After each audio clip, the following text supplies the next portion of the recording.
Muslim countries have declared jihad. Arab countries that did not remain silent about the Israeli army's attacks on Gaza decided to unite against Israel.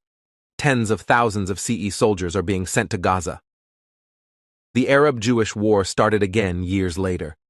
Arab countries united against Israel lined up to send support to Palestine. At the call of the Hamas leader, Muslim countries have taken action to support Palestine.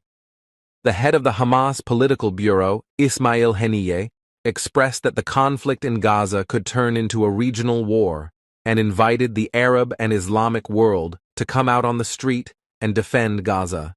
Ismail Haniyeh's speech, aimed at Arab countries, was perceived as a call for jihad. The last time such a call was made was in 1973, during the Yom Kippur War between Israel and Arab countries. At the urging of Syria and Egypt, Arab countries joined forces against Israel and formed a great union.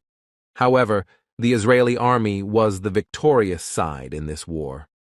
Years later, at the urging of Ismail Haniyeh, the Arab countries united again against Israel. Military units and organizations in Arab countries announced mobilization and lined up in support of Palestine. The Hezbollah leadership has openly expressed their involvement in this war between Israel and Palestine, sending a message that they will launch a major attack against Israel soon. The Hezbollah, which has carried out airstrikes on Israeli territory through the Lebanese and Syrian borders, has begun preparations to infiltrate Israel's borders. The Pakistani government threatened Israel after this call from the Hamas leader. The Pakistani government, which stated that they will get involved in the war if Israel does not stop its airstrikes against Gaza, announced that they will transfer the ballistic missiles they have to Hamas. At the same time, he decided to send 100 tons of humanitarian aid for Palestine. With the Arab countries starting to unite again, Iran's war preparations have caused a shock effect all over the world. The Iranian government stated that the decree of the United Nations Security Council is now invalid, and there are no obstacles to Iran's use of ballistic missiles. Shortly after this announcement by Iran, the Iranian army began to demonstrate with Iranian ballistic missiles on the streets of Tehran. The fact that the Iranian-backed Hezbollah forces are using Iranian-made weapons and missiles poses a major threat to Israel. Now, the claims that Iran will send these ballistic missiles to Hezbollah have shaken the agenda. Immediately after this statement by Iran, a statement came from Hezbollah.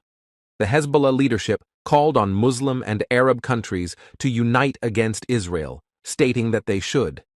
It is expected that Hezbollah will enter Israel's borders soon.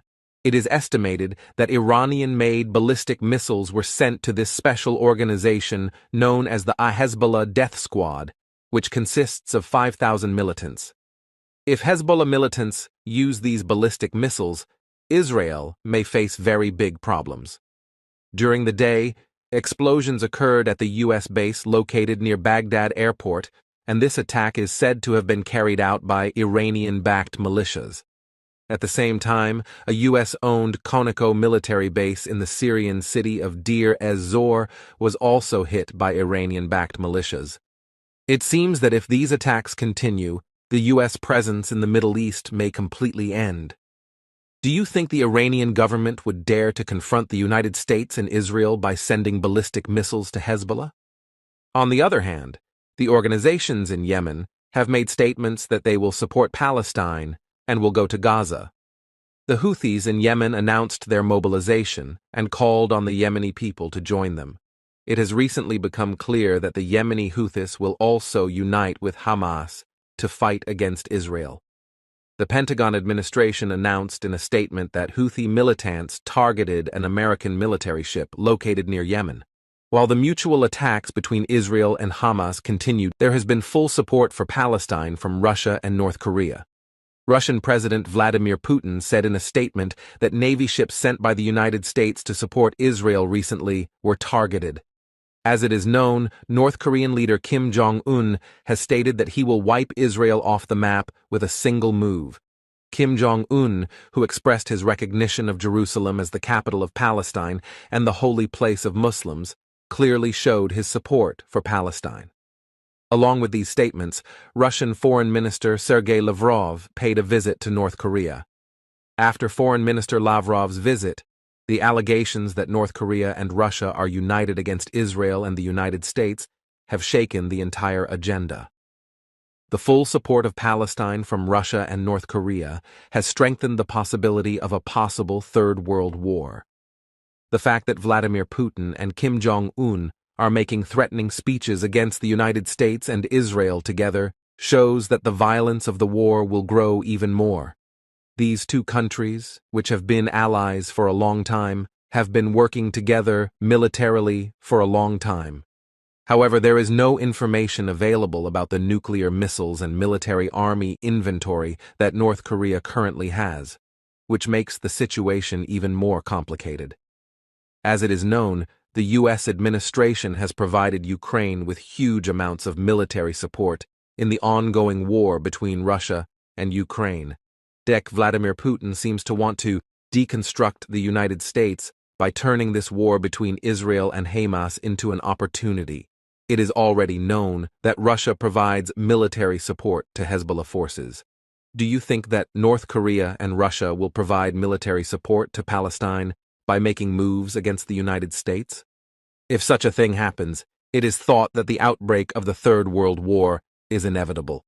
As Russia, North Korea, and the Arab countries began to gather under one roof, many countries began to show their side.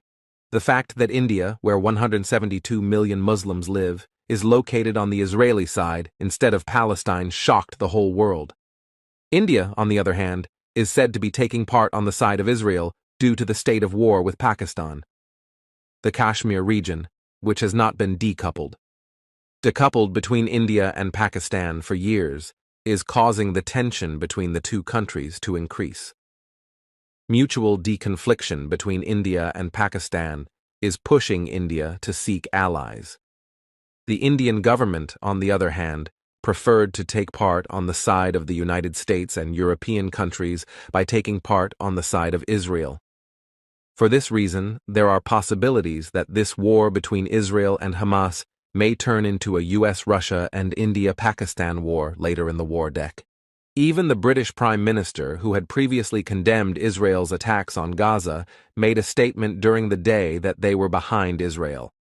Israeli President Herzog asked British Prime Minister Rishi Sunak to block pro-Hamas and anti-Israel news on the BBC.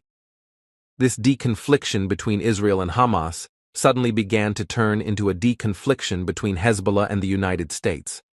The shooting down of the U.S. military base located near Baghdad Airport in Iraq and the U.S. military base located in Deir ez-Zor city in Syria immediately became an issue on the agenda all over the world. Hezbollah militants continue to carry out airstrikes on Israel through the Lebanese borders. In a recent statement, the Israel Defense Forces said that